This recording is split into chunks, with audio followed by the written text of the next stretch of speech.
Today we'll talk about how can you figure out this solution or know how you can do that on your Slack app.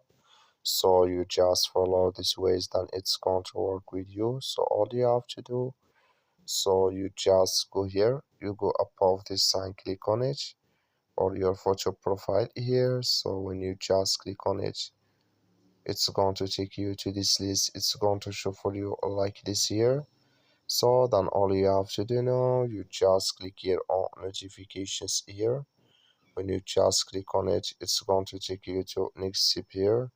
It's going to show for you like this here. Then all you have to do now, just click here on mobile notify me about all messages here. Just click on it.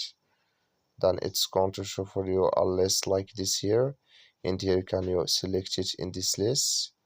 So notify you about all message or direct message here or nothing, then you click here on save. That's all you have to do. Thank you for watching. Don't forget to support us by liking